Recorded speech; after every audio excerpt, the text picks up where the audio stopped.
Okay, you guys, we are going to do this a little bit different. I have tried to record 5 different times on this PowerPoint and it will not let me. So I'm going to post a PowerPoint for y'all to look at and also post my lesson plan for y'all to see and then just have this video separate. So I apologize. I don't know why it's saving and I'm getting really frustrated. My strategy was actually the fishbowl. I picked that strategy because I just think it's a really cool way to get kids engaged and collaborating with each other in the classroom. And I actually personally really love Fishbowl. All right. So what is a fishbowl? If you guys haven't seen fishbowls, I'm pretty sure you have because a lot of our professors kind of use fishbowls sometimes in the classroom, or they use jigsaw a lot too. But the fishbowl is when you have a little group of kids in the center. So they are in the fishbowl, they are the fish. And then you have the outside kids on the outside, and they are the people feeding your fish. So they're giving you food for thought, right? And that's basically the fishbowl. Usually fishbowl is used in social studies, language arts, reading, any kind of debate. If the kids are debating or if they're just discussing, that's when you kind of want to use your fishbowl. So using it for math is actually really cool, and I like how I've come up with this for the word problems. So I think it would be really cool for the kids to use this in their math class. As far as it grade level wise, you can use Fishbowl starting from 2nd grade all the way up to 12th grade. I think it's really fun for all grades to use, and it really gets them engaged and thinking, and they get to see what other kids are thinking as well, and they learn something from somebody else too. What I would first do is, if you are in the classroom with your kids as a teacher, and you're doing fishbowl already, so let's say you're already doing the fishbowl for social studies and you're doing fishbowl for language arts, we can go ahead and ask them like, well, what do y'all think about doing fishbowl for math? Like, how do you think that this is going to go? And see what they think. The kids, like to be involved and like to tell you their ideas and how they feel. And so it's really important that you get the kids involved in your ideas and what you want to do for the classroom, because they're the ones doing the activity, right? And it is very different for them to do different activities in math. So this is a fun way of getting them involved in a math class.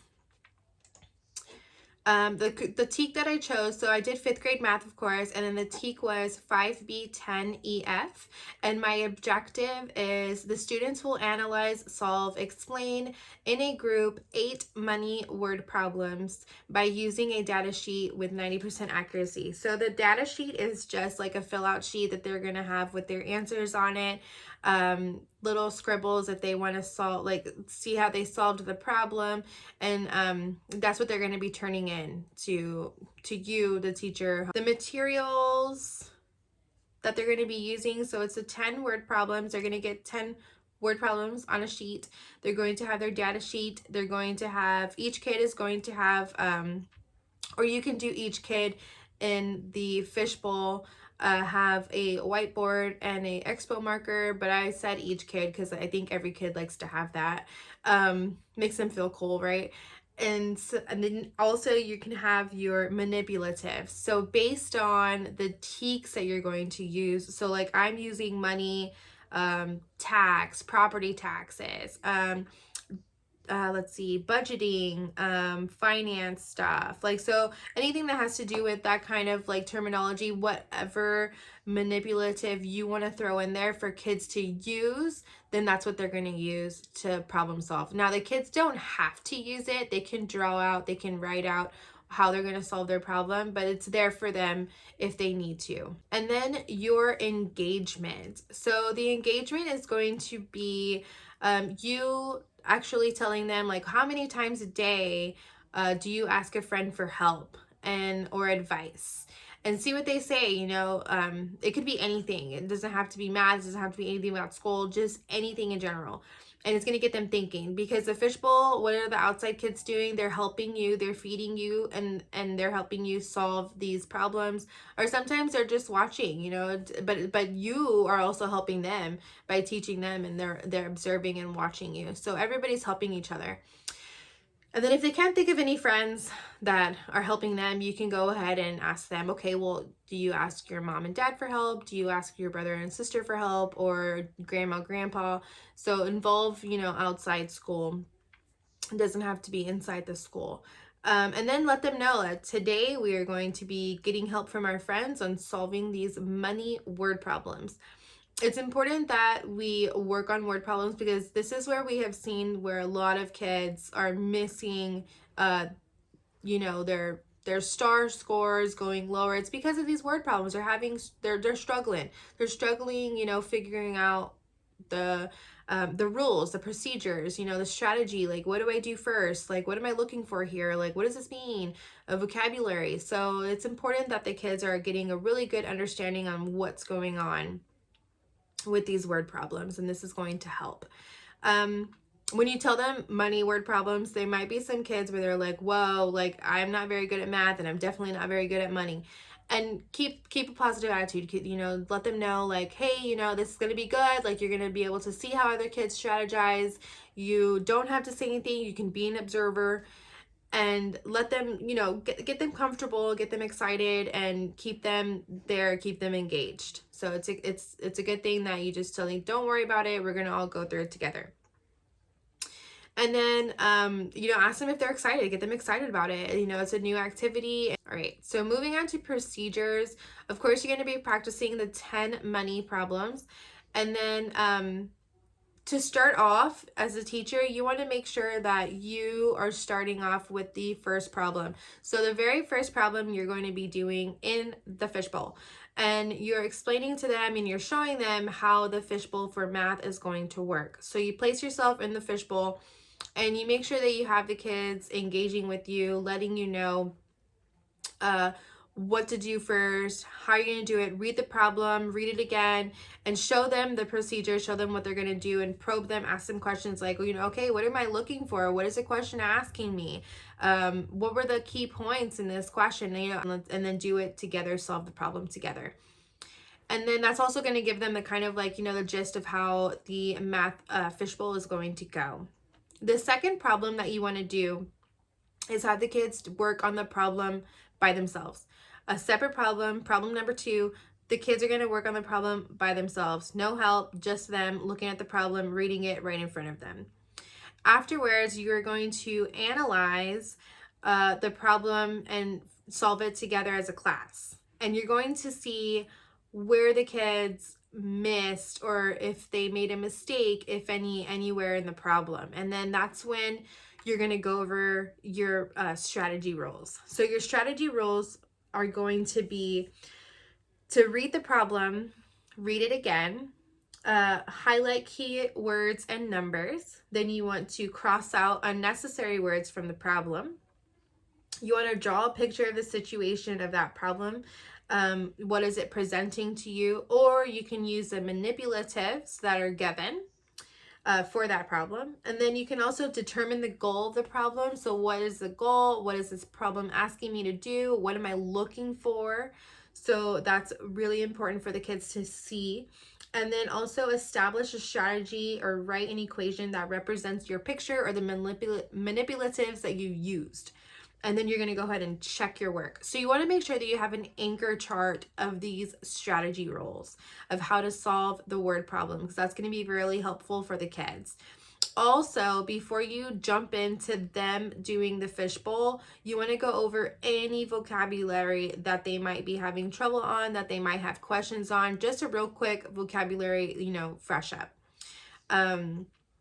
This is going to get them ready and prepared. And then, so the vocabulary can be on the math wall, or it can be in their math journal, or it could be maybe you made slides of the vocabulary words, but just go over the words real quick. It doesn't have to be anything long or, strenuous for anybody. And then jump into the fishbowl. And then before you go into your fishbowl, make sure that you have your groups ready. I know you have 5th grade, but in order to have like a really smooth transition, you want to really make sure that you're keeping your focus on the activity. have the groups ready to go before even starting the lesson. Let's say, hey, you know what, you're in this group, this is A group, this is B group, this is what we're going to be doing today, but let's get that straight away first before anything, because you don't want to have like any mishaps, or then all of a sudden 5 minutes went by and you're like, oh, what happened? We had 15 minutes for our activity, right? So make sure that transition is smooth. Okay, and then your fishbowl. So for your before, of course, it's going to be you doing the one problem and showing them what to do, have them engaging with you, and then also them having them doing the second problem by themselves, and y'all are analyzing it together, finding the mistakes, going over procedures, and then also going over vocabulary. During is when the kids are going to break out into their A and B groups, and they're going to start with the A group first, and they're going to be in the center, and they're going to start going over the word problems, sorry. And they're gonna go back and forth. So A group is gonna do 2 word problems. B group's gonna be on the outside, giving them food for thought or taking notes, strategizing, giving, if they need to help a friend, if a friend says, like, hey, like, what was it again that we're supposed to be crossing out of this problem? Unnecessary words. So they're able to, like, help each other, and it's fun, it's engaging. And then also all the kids need to be filling out that data sheet too, so you make sure they're filling out that sheet as well.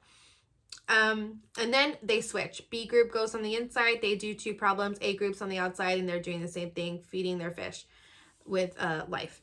And then for materials, the manipulatives that you choose to use for whatever teaks you're going over for the word problems is important.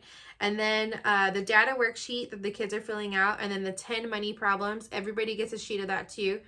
And then also small whiteboards and expo markers, because that can be used for their strategizing, and then also kind of like scratch paper. Unless they want to use their math journal, they can use their math journal if you have that. For ESL and spec ed kids, you're already going to have your manipulatives ready, so they can use that. They can be on inside and also outside. You're going to be, so if you do the reading and then the rereading of problems, you, the teacher, want to be the first one to be reading the problem, and then have your kids choral read it back to you. So they're reading it twice already. You're reading it, they're following along and maybe whispering it to themselves, and then they're reading it, choral read, everybody as a group, and the kids are hearing it. So ESL kids are hearing it, your spec ed kids are hearing it, and if they need to read it again, then choral read again. You don't have to read it again by yourself and then have them, they just go ahead and choral read everybody together. Just go ahead and stop the fishbowl and say, okay, let's choral read it, let's all read it together again. Let's go to evaluations. So for evaluations, you as a teacher is going to be walking around evaluating your students anyway, be taking notes of all your students, what they're doing, if they had questions, if they look confused, you can go ahead and help them, scaffold, anything you need to do, but you're evaluating. You are observing your kids. Are they participating? Are they engaging? Are they getting it? What strategies are they using and such?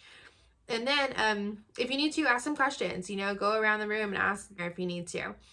And then at the end of class, for your after, you can go ahead and do a little discussion with your kids and ask them, was this fishbowl for math helpful? Did you learn anything? Did you learn new vocabulary?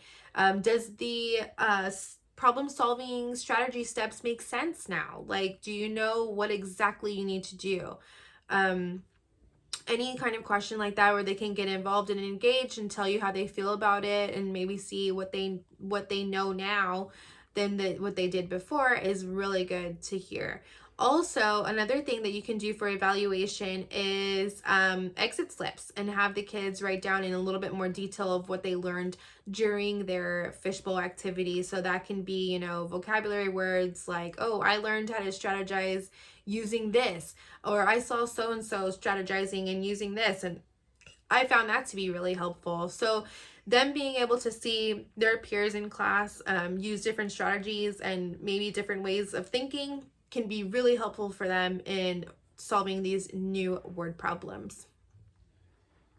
And then also, this is going to help you in the future when you're going to be setting up math stations or math circles, however you're going to do it, but it's going to help you with interventions. So when you're in your math stations, you can go ahead and pull those small groups and go over vocabulary with them, go over strategizing and problem solving and the rules of what to do first for word problems. And you can go ahead and do that. And by doing these fishbowl activities or even just practicing word problems is going to help you see what kids needed is small interventions. And that's about it, y'all. So this is my strategy for Fishbowl for math with 5th grade. I hope you guys liked it. I am sorry that you cannot see the PowerPoint at the same time as this video, but I'll have the PowerPoint for you guys to look at, and then also I'll post my lesson plan. So I'm so sorry. I hope you guys enjoyed it, and I hope you guys try it in your future classrooms. Thank you.